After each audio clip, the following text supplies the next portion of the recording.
So hi friends, Bigg Boss season 6-ൻ്റെ 84ാമത്തെ episode, Lalettan വരുന്ന എപ്പിസോഡ്, ജൂൺ 1-ാമത്തെ എപ്പിസോഡ്, സാറ്റർഡേയിലെ എപ്പിസോഡ്. കുറേ പ്രത്യേകതകളുള്ള എപ്പിസോഡാണ്, എവിക്ഷനുള്ള എപ്പിസോഡാണ്. നമുക്ക് എല്ലാവർക്കും അറിയാം, ഇന്ന് എവിക്റ്റഡ് ആയത് നന്ദനയാണ്. നന്ദന എവിക്റ്റഡ് ആയപ്പോൾ ഏറ്റവും കൂടുതൽ വിഷമിച്ചതും കരഞ്ഞതും രണ്ടുപേരാണ്, രണ്ട് ആങ്ങളമാരാണ്, നമ്മുടെ സിജോയും സായിയും. സായി ശരിക്കും ഇമോഷണലായി എന്നുള്ളതാണ്. സായി കുറേ പ്രാവശ്യം ഇമോഷണലായി. പക്ഷേ നന്ദനയ്ക്ക് വ്യക്തമായിട്ട് അറിയാമായിരുന്നു, കാരണം അവസാനം വന്ന രണ്ടുപേരിൽ ഒരിക്കലും സായി എവിക്റ്റഡ് ആകില്ല, നന്ദനയായിരിക്കും എവിക്റ്റഡ് ആയി എന്ന് മനസ്സിലായി. ആൻഡ് അതിനെ സാന്ത്വനിപ്പിച്ചുകൊണ്ട്, സങ്കടമൊക്കെ മാറ്റിക്കൊണ്ട് എല്ലാവരെയും ഒരു സ്നേഹത്തോടു കൂടി തന്നെയാണ് തിരിച്ചയച്ചത് നന്ദനെ. ഓക്കെ, സോ ആ ഒരു പ്രോസസ്സിന് മുമ്പ് ഒരു 2 ഗെയിംസ് ഉണ്ടായിരുന്നു. എന്നിട്ട് നമുക്ക് നന്ദനയുടെ പ്രോസസ്സിലേക്ക് കിടക്കാം, എവിക്ഷൻ പ്രോസസ്സിലേക്ക് കിടക്കാം. ആദ്യത്തെ ഗെയിമല്ല, ആക്ച്വലി ഒരു ആക്ടിവിറ്റിയാണ്. അതായത് തൻ്റെ ഇതുവരെയുള്ള യാത്രയെക്കുറിച്ചുള്ള ഒരു ഗ്രാഫ് തയ്യാറാക്കാൻ പറഞ്ഞു. ഓരോരുത്തരും ഓരോ അഭിപ്രായങ്ങൾ പറഞ്ഞു, അവരവരുടെ ഗ്രാഫിനെ കുറിച്ച്. ജാസ്മിൻ തൻ്റെ ദിവസങ്ങളിൽ ഓരോ പ്രശ്നങ്ങളെക്കുറിച്ച് പറഞ്ഞു, താൻ തൻ്റെ പേരൻസ് വന്നപ്പോഴുള്ള മാറ്റങ്ങളെക്കുറിച്ച് പറഞ്ഞു. ആദ്യത്തെ ആഴ്ചകളുണ്ടായ വലിയ സംഭവങ്ങൾ പെട്ടെന്ന് അടിച്ചു പൊളിക്കാമെന്നുള്ള തീരുമാനങ്ങൾക്ക് മണ്ടത്തരമായിരുന്നു.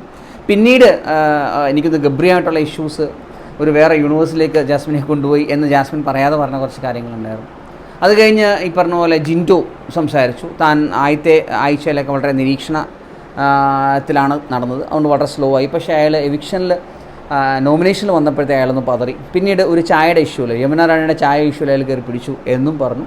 അത് കഴിഞ്ഞിട്ട് പിന്നെ പവർ ഹൗസിൽ കയറിയ കാര്യങ്ങൾ, ഓരോരോ പ്രശ്നങ്ങളുടെ കാര്യങ്ങൾ എടുത്തെടുത്ത് പറഞ്ഞു. ആൻഡ് പേരൻസ് വന്നപ്പോഴാണ് വീണ്ടും ഒരു നല്ലൊരു എന്താ പറയുക ഉത്തേജനം കിട്ടി എന്നുള്ള കാര്യമാണ്. സിജോയും അതുപോലെ തന്നെ തൻ്റെ ആദ്യത്തെ ആഴ്ച സിമ്പിളായിട്ട് പോയി. സെക്കൻഡ് വീക്കിൽ റോക്കിയുമായിട്ടുള്ള ഇഷ്യൂവിൽ അയാൾക്കുണ്ടായിട്ടുള്ള മാനസികമായിട്ടും ശാരീരികമായിട്ടുള്ള ബുദ്ധിമുട്ടുകളെക്കുറിച്ച് സംസാരിച്ചു. അത് കഴിഞ്ഞ് 45ാമത്തെ ദിവസം തിരിച്ചു വരികയുണ്ടായി. പക്ഷേ അപ്പോഴും നമുക്ക് സംസാരിക്കാൻ പറ്റാത്തൊരു സാഹചര്യമായിരുന്നു, തലപോലും കുനിക്കാൻ പറ്റാത്ത സാഹചര്യമായിരുന്നു എന്ന് പറഞ്ഞു. പിന്നീട് പേരൻസ്, അച്ഛനും അമ്മയും വന്നപ്പോഴാണ് തനിക്ക് ജയിക്കണം, കപ്പെടുക്കണം എന്നുള്ള ഒരു തീരുമാനത്തിലേക്ക് സിജോ മാനസികമായി എത്തിയത് എന്നും സിജോ അവിടെ പറയണ്ടേ. പിന്നീട് ഋഷിക്ക് ഏറ്റവും കൂടുതൽ ഇഷ്യൂ അല്ലെങ്കിൽ ഒരു ഡൗൺ ആയിട്ടുള്ള സംഭവം വന്നത് അൻസിബ ഔട്ടായപ്പോഴാണ്. അൻസിബയുടെ ഒരു ഫ്രണ്ട്ഷിപ്പിൻ്റെ ഒരു കുറവ് വന്നപ്പോഴാണ് ശരിക്കും വളരെ ഡൗൺ ആയെന്നുള്ള കാര്യം പറഞ്ഞു. ശ്രീതും തൻ്റേതായിട്ടുള്ള കാര്യങ്ങൾ പറഞ്ഞു. നോറയ്ക്ക് തൻ്റെ ഗ്രാഫ് ഇങ്ങനെ വരച്ച് കാണിച്ച ഓരോ അപ്സ് ആൻഡ് ഡൗൺസും പറഞ്ഞു. നമ്മുടെ എന്താ പറയുക, സുരേഷ് മേനോൻ, അദ്ദേഹം ഔട്ടായപ്പോഴത്തേക്ക് അവർക്ക് സങ്കടമായി, ആ ഒരു സംഭവങ്ങൾ പറഞ്ഞു. പിന്നെ ജാസ്മിനോടുള്ള ഇഷ്യൂസിനെ കാര്യങ്ങളൊക്കെ ഇങ്ങനെ പ്രതിപാദിച്ച് പോയി. സായി, എനിക്കൊന്ന് സായിയുടെ ഒരു പ്രസൻറ്റേഷനായിരുന്നു എനിക്ക് ഏറ്റവും കൂടി ഇഷ്ടപ്പെട്ടത്. കാരണം അവസാനം വരെ ആദ്യമേക്ക് എനിക്ക് വേറെ ആളുകളുടെ ആയിരുന്നു, പക്ഷേ അവസാനം വന്നപ്പോൾ സായിയുടെ പ്രസൻറ്റേഷൻ ഇഷ്ടപ്പെട്ടു. ഒരു ടിക്ക് മാത്രമാണ് കാണിച്ചത്, തൻ്റെ അപ്സ് ആൻഡ് ഡൗൺസ്, തൻ്റെ സീക്രട്ട് ഏജൻറ്റിൽ നിന്ന് സായി കൃഷ്ണനിലേക്കുള്ള യാത്ര, അല്ലേ, SA to SK എന്നുള്ള യാത്രയൊക്കെ നമ്മുടെ ലാലേട്ടൻ എടുത്ത് പ്രതിപാദിക്കുകയുണ്ടായി. തൻ്റെ ശരീരത്തിലുണ്ടായിട്ടുള്ള പ്രശ്നങ്ങൾ ഒരു ഇഷ്യൂ ആയി മാറിയേനെ, പക്ഷേ അത് താൻ റിസ്ക് എടുക്കരുത്, ശരീരത്തിനെക്കുറിച്ച് റിസ്ക് എടുക്കരുത്, അത് ക്യൂർ ചെയ്യേണ്ട സമയത്ത് ക്യൂർ ചെയ്യണം എന്നുള്ള ഒരു വലിയ പാഠം ബിഗ് ബോസ് പഠിപ്പിച്ചു എന്നുള്ള കാര്യം അതുതന്നെയാണ് അഭിഷേകും പറഞ്ഞത്. താൻ ഈ പിന്നെ ഒരു മാസം ഫസ്റ്റ് വീക്ക് കഴിഞ്ഞപ്പോഴത്തേക്ക് ഇവർ 5 പേര് എൻട്രി വന്നാൽ ഒരാളായിരുന്നു ഈ പറഞ്ഞ പോലെ സായി, അഭി ആൻഡ് നന്ദന. അതിൽ അഭിഷേക് തനിക്കുണ്ടായിട്ടുള്ള ഒരു എന്താ പറയുക ഹെൽത്ത് ഇഷ്യൂസ് തനിക്ക് ഒരു വിനയായി മാറും എന്നുള്ള തിരിച്ചറിവ് അദ്ദേഹത്തിന് കിട്ടി എന്നുള്ള കാര്യം പറഞ്ഞു. ഓരോ പ്രശ്നങ്ങളെക്കുറിച്ചും അവരും സംസാരിച്ചു.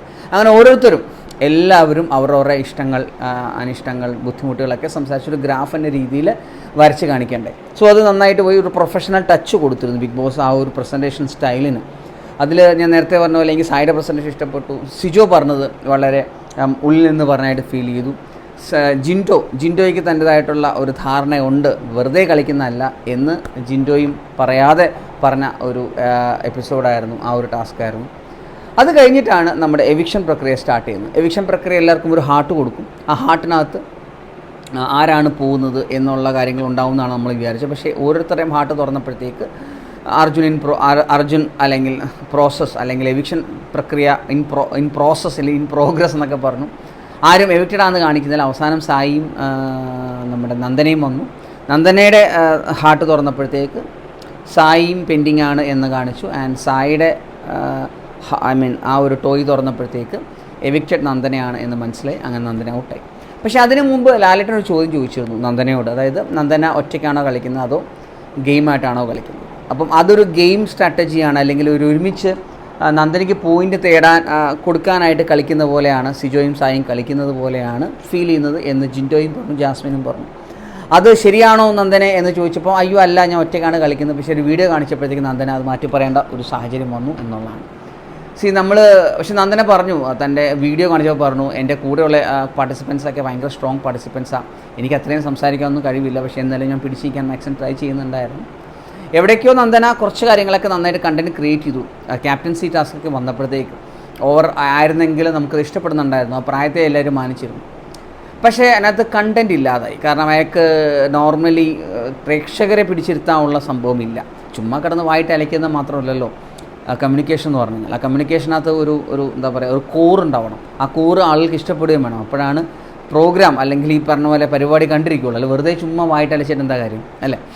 സോ ആ രീതിയിൽ ആ ഒരു സംഭവത്തെ കൊണ്ടുപോയി. ലാലേട്ടൻ്റെ ഡ്രസ് കോഡ് ഭയങ്കരമായിരുന്നു, നല്ല രസം ഉണ്ടായിരുന്നു. ബ്ലാക്കിൽ ഒരു കഴുകനോ പരുന്തോ സംതിങ് ഒരു എംബ്രോയ്ഡറി വർക്ക് ഉണ്ടായിരുന്നു. Black shirt, black pants, black belt, black shoe എല്ലാം ബ്ലാക്കിൽ കുളിച്ചിട്ടാണ് ലാലേട്ടൻ ഒന്ന് വന്നത്. സോ അതും മനോഹരമായി, വളരെ സിമ്പിളായിട്ടുള്ള ഒരു സ്മൂത്ത് ആയിട്ടുള്ള എപ്പിസോഡാണ് പോയത്. കാരണം 84 എപ്പിസോഡായി. ഇനി അധികം ദിവസങ്ങളില്ല, 2 ആഴ്ചകൾ മാത്രമാണ് അവശേഷിക്കുന്നത്. 9 പേര് മാത്രമാണ്. ഇനി നാളെ ആരാണ് പോകുന്നത്? നോറയാണോ സായിയാണോ? ഒരു ഗസ് പറയുകയാണെങ്കിൽ എൻ്റെ മനസ്സിലുള്ളത് നോറയായിരിക്കും. കാരണം സായിക്ക് ഇച്ചിരും കൂടെ കോണ്ടൻറ്റ് ക്രിയേറ്റ് ചെയ്യാൻ സാധിക്കുന്നുണ്ട്. ഒന്നുമില്ലെങ്കിലും അയാൾ ഗെയിം കളിക്കുന്നുണ്ട്, കുറച്ചൊക്കെ പോയിൻറ്റ്സ് തേടുന്നുണ്ട്, നേടുന്നുണ്ട്, ആൻഡ് സംസാരിക്കുന്നുമുണ്ട്. പക്ഷെ നോറ ഇപ്പോഴും ഇൻഡിവിജ്വൽ ഗെയിമാണ് കളിക്കുന്നത്, ആരുമായിട്ട് കൂട്ടിപ്പിടിച്ച് കളിക്കുന്നില്ല എന്നുള്ളതാണ് നോറയ്ക്കുള്ള ഒരു പ്ലസ് പോയിൻറ്റ്. പക്ഷെ അതല്ല, നമ്മൾ ഒരുമിച്ച് ജയിക്കുന്ന സാഹചര്യങ്ങൾ ഒരുമിച്ച് ജയിക്കണം. ടുഗദർ വി ക്യാൻ വിൻ എന്ന് പറയുന്ന ഒരു ടാഗ് ലൈൻ. സോ അങ്ങനെ നോക്കുവാണെങ്കിൽ സായി ഒരു പക്ഷേ ഒരാഴ്ചയും കൂടെ തള്ളി നീക്കാനുള്ള സാധ്യതകൾ അവിടെ തെളിയുന്നുണ്ട്. എന്തായാലും ടോപ്പ് 5 അടുത്ത ആഴ്ചയിൽ സ്റ്റാർട്ട് ചെയ്യേണ്ട ഒരു സാഹചര്യമാണ്. എന്തായാലും കാത്തിരിക്കാം എന്താണ് അടുത്ത അപ്ഡേറ്റിലേക്ക് വരുന്നത്. സോ ലൈവ് അപ്ഡേറ്റ് ആൻഡ് റിവ്യൂയിലേക്ക് വേണ്ടി കാത്തിരിക്കാം. സോ തൽക്കാലം ബൈ.